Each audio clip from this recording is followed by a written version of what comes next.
Hello friends, I am Manisha Patle welcoming you all to AM Coaching. Today we are going to study the electrical properties of solids. आज हम लोग देखने वाले हैं कि solids की electrical properties की range क्या होंगी, उन्हें हम कैसे classify कर सकते हैं, उन्हें explain करने के पीछे कौन सी theory है और साथ ही जो हमारे जो कंडक्टर्स है, इंसुलेटर्स है और सेमीकंडक्टर्स है, ये बेसिकली डिफरेंट कैसे हैं. So let's start the video. When we talk about solids, जब हम solids की बात करते हैं, we know that they are having a wide range of electrical conductivity. It means जो हमारे solids हैं वो बहुत बड़ी range show करते हैं electrical conductivity के टर्म में. So, on the basis of electrical conductivity, we have classified the solids into three classes, which are conductor, insulator and semiconductor. जब हम conductor की बात करते हैं, it means conductor means the solids which are having high conductivity in the order of 10 to the power 4 to 10 to the power 7 per ohm per meter are called as conductor. ऐसे solids जिनकी electrical conductivity की range इस range में है, उन्हें हम conductor बोलते हैं. इसके examples हैं metals and electrolytes. Metals तो हम सब जानते हैं. Electrolytes ऐसे solids होते हैं जो जब एक्वस सॉल्यूशन में जाते हैं तो वो आयंस फॉर्म करते हैं. तो इसके एग्जांपल्स मेटल्स एंड इलेक्ट्रोलाइट्स है. कंडक्टर ये हाई इलेक्ट्रिकल कंडक्टिविटी इसलिए शो करते हैं क्योंकि as we know that metals are having free electrons. जो फ्री इलेक्ट्रॉन्स होते हैं वो मेटल्स के पास में होते हैं. और we know that the flow of electron is called as current. जो करंट होता है वो बेसिकली फ्लो ऑफ इलेक्ट्रॉन्स है. और जब हमारे इलेक्ट्रॉन्स फ्री टू मूव होंगे then and then only they will show the electrical current और इलेक्ट्रिकल कंडक्टिविटी. तो इसीलिए हमारे जो मेटल्स हैं क्योंकि इनके पास में फ्री इलेक्ट्रॉन्स होते हैं, इसकी वजह से ये हमें हाई इलेक्ट्रिकल कंडक्टिविटी शो करते हैं and hence they are called as conductor. The second class is insulator. ऐसे solids which are having low conductivity are called as insulator. ऐसे सॉलिड जिनकी इलेक्ट्रिकल कंडक्टिविटी बहुत कम है, it is in the order of 10 to the power -20 to 10 to the power -10 per ohm per meter are called as insulator. ये इसलिए because इसके examples है non metals है, मॉलिक्यूलर सॉलिड्स है. क्योंकि जो इसमें जो जैसे जब हम नॉन मेटल्स की बात करते हैं, we know that they are having strong nuclear charge. जो न्यूक्लियर चार्ज होता है वो बहुत ज्यादा होता है, जिसकी वजह से इनके पास में जो इलेक्ट्रॉन्स होते हैं आउटरमोस्ट शेल में, they are not free to move. वो फ्रीली मूव नहीं हो सकते हैं and hence they do not conduct electricity और if they conduct it will be very low. तो ये है हमारी second. The third class of solid is semiconductor. Semiconductor it is having the conductivity in between the conductors and insulators. मतलब semiconductor की जो electrical conductivity होती है ये कंडक्टर्स और इंसुलेटर्स की कंडक्टिविटी के बीच में लाई करती है. यहाँ पे आप देख सकते हैं जो इसकी रेंज होती है सेमीकंडक्टर की, ये होती है 10 to the power -6 to 10 to the power 4 ohm inverse metre inverse. तो ये जो रेंज है ये यहाँ पे आप देखिए 10 to the power 4 to 10 to the power 7 इसके और 10 to the power -20 to 10 to the power 10 इन दोनों के बीच में ये रेंज लाई करती है. इट मीन्स जो हमारे सेमीकंडक्टर्स होते हैं ये थोड़े से कंडक्टर जैसे और थोड़े से इंसुलेटर जैसे बिहेव कर सकते हैं. जो हम आगे देखेंगे इसमें हमें और ज्यादा डिटेल में पता चलेगा. ओके, तो प्लीज इस वीडियो को एंड तक देखिए ताकि आप ये सब चीजें बहुत क्लियरली समझ पाए. तो इसके जो एग्जांपल्स है सेमीकंडक्टर्स के, ये मेटलॉइड्स होते हैं. एज वी नो कि जो मेटलॉइड्स होते हैं ये मेटल और नॉन मेटल्स के बीच में लाई करते हैं, वैसे ही सेमीकंडक्टर्स भी हमारे कंडक्टर और इंसुलेटर के बीच में लाई करते हैं. तो ये जो ओहम इनवर्स है जो कि कंडक्टिविटी का यूनिट है ओहम इनवर्स, इसे ही ओहम इनवर्स को सीमेन भी बोला जाता है, SIEME. The electrical conductivities of conductor, insulator and semiconductor can be explained bye band theory. Now let's see what is band theory. Band theory deals with the formation of band. इसमें bands form होते हैं. Now what is band? Band means it the interaction of electronic energy levels results in the formation of band. जो हमारे electrons होते हैं उनकी जो energy levels होते हैं उनके इंटरैक्शन से हमें बैंड्स मिलते हैं। It is very similar to the formation of molecular orbitals. It can be correlated with formation of molecular orbitals.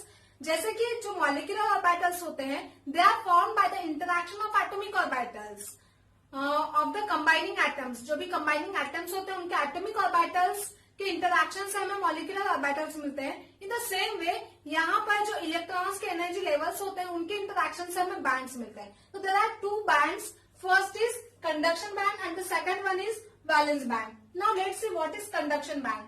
Conduction band means the highest energy level with electrons is called as conduction band. जो जिसकी energy बहुत ज्यादा होगी ऐसे band को जिसमें हमारे electrons है उसे हम बोलेंगे conduction band. In conduction band the electrons are free to move. हमारे जो इलेक्ट्रॉन्स होते हैं अगर वो कंडक्शन बैंड में होंगे तो they are free to move, मतलब वो मोबाइल होते हैं, घूम सकते हैं। And if they can move then it is ये तो एकदम क्लियर ही है कि अगर वो मूव कर सकते हैं it means they will carry the current, it means electrical conductivity, मतलब वो इलेक्ट्रिसिटी को कंडक्ट कर सकते हैं। The conduction band may be partially filled or it may be vacant. Conduction band partially filled भी हो सकता है या फिर vacant भी हो सकता है। तो ये conduction band इसमें हमारे जो इलेक्ट्रॉन्स होते हैं ये free to move होते हैं, it means they are mobile. The second band is valence band. Valence band, the lower energy band than conduction band with electrons is called as valence band. जो band की energy conduction band से कम होगी जिसमें हमारे electrons present होंगे उसे हम valence band बोलते हैं। But in valence band the electrons are not free to move, they are not mobile, वो घूम फिर नहीं सकते, they are very tightly held with the nucleus. जो न्यूक्लियस है वो बहुत टाइट से पकड़ कर रखता है इन इलेक्ट्रॉन्स को, इसलिए ये मूव नहीं हो सकते हैं। इसलिए वैलेंस बैंड कंप्लीटली फिल्ड भी हो तो भी हमारा जो सॉलिड होगा वो इलेक्ट्रिसिटी को कंडक्ट नहीं कर सकता।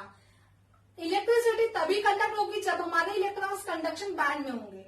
अब इन दो बैंड्स के अलावा एक और बहुत इंपॉर्टेंट कंसेप्ट है बैंड थ्योरी का जो है band gap. Now what is band gap? Band gap means the energy difference between the conduction band and valence band is called as band gap. जो एनर्जी का डिफरेंस होता है conduction band और valence band में उसे हम band gap बोलते हैं। अगर ये बैंड गैप बहुत बड़ी हुई मतलब वैलेंस बैंड और कंडक्शन बैंड के बीच में एनर्जी का डिफरेंस बहुत ज्यादा हुआ, then we can not promote the electrons from valence band to conduction band by simple absorption of energy. हम लोग एनर्जी को एब्जॉर्ब करके जो इलेक्ट्रॉन्स वैलेंस बैंड में है उन्हें कंडक्शन बैंड में प्रमोट नहीं कर सकते। और जब अगर हम लोग हमारे इलेक्ट्रॉन्स को वैलेंस बैंड से कंडक्शन बैंड में प्रमोट नहीं कर पाए तो ऐसी बैंड गैप को फॉरबिडन जोन बोला जाता है।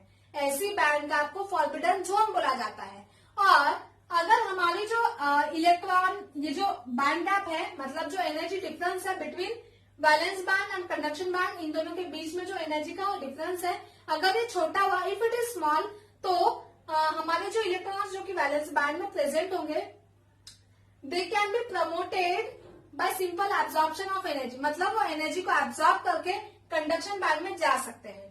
ओके, तो ये थी बैंड थ्योरी जिसमें हमने तीन कंसेप्ट है। पहला है conduction band, highest energy level और highest energy band is called as conduction band.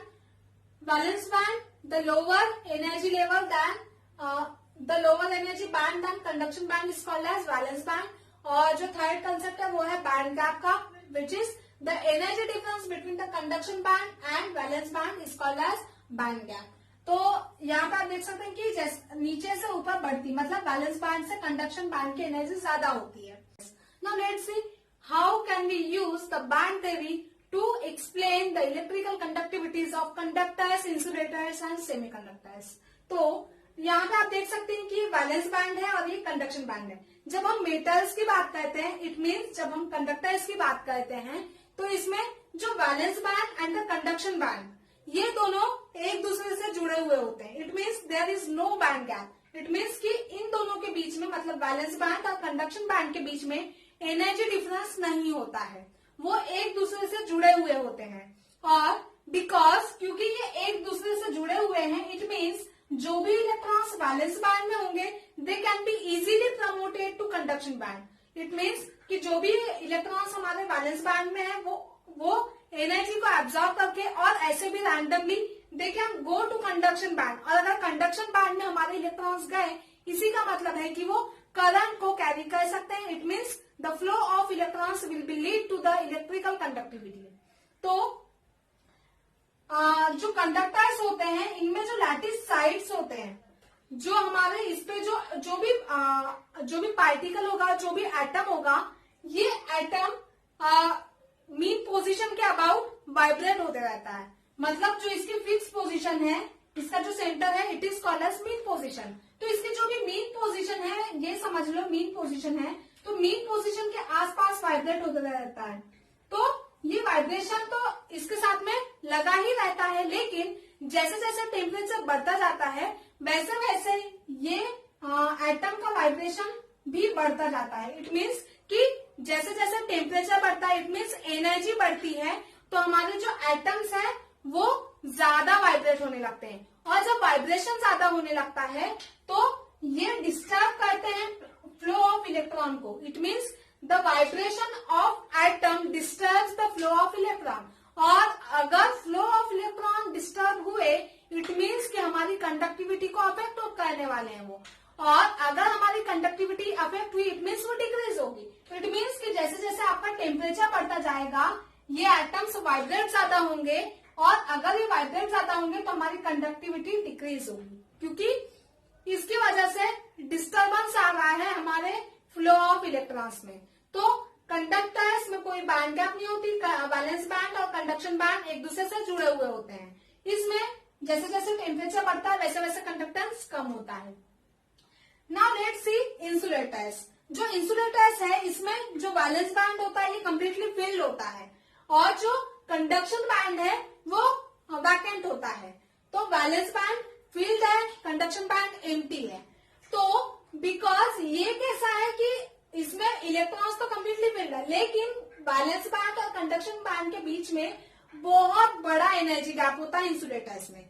और बिकॉज ये एनर्जी गैप इतना बड़ा है कि ये जो इलेक्ट्रॉन्स वैलेंस बैंड में है, ये एनर्जी को एब्जॉर्ब करके कंडक्शन बैंड में नहीं जा सकते, क्योंकि मतलब एनर्जी भी हम अप्लाई कर रहे हैं थोड़ी बहुत, तो ये बैंड गैप बहुत ज्यादा है कि हमारे इलेक्ट्रॉन्स वैलेंस बैंड से कंडक्शन बैंड में नहीं जा पा रहे हैं। इसीलिए ये कंडक्शन बैंड एम्प्टी रह जाता है, और अगर कंडक्शन बैंड एम्प्टी होगा तो इलेक्ट्रिकल कंडक्टिविटी बहुत लो होगी। इट मीन्स कि ना भी हो। ओके, तो इसीलिए इंसुलेटर्स जो है वो इलेक्ट्रिकल कंडक्टेंस नहीं शो करते। It means they can not carry the current. ठीक है, तो ये है इंसुलेटर्स, जो इन दोनों मतलब कंडक्टर्स और इंसुलेटर्स के बीच में जो लाई करता है वो है सेमीकंडक्टर। इट मीन्स ये इंटरमीडिएट होता है इन बिटवीन कंडक्टर और इंसुलेटर्स का।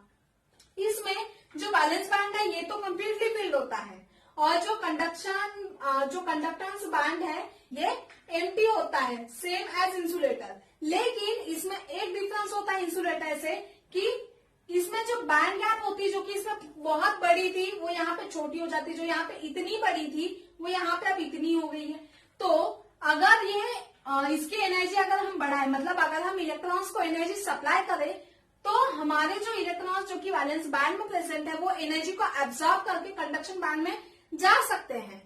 इट मीन्स कि जैसे जैसे हम टेम्परेचर बढ़ेगा, जैसे जैसे टेम्परेचर बढ़ेगा वैसे वैसे टेम्परेचर बढ़ना, इसी का मतलब है कि एनर्जी बढ़ रही है, और एनर्जी बढ़ेगी तो हमारे जो इलेक्ट्रॉन्स है ये कंडक्शन बैंड में जाएंगे, और अगर कंडक्शन बैंड में गए इट मीन्स वो करंट कैरी करेंगे। तो इसीलिए जो सेमीकंडक्टर होता है इसे जो कॉमनली ये बोला जाता है कि ये लो टेम्परेचर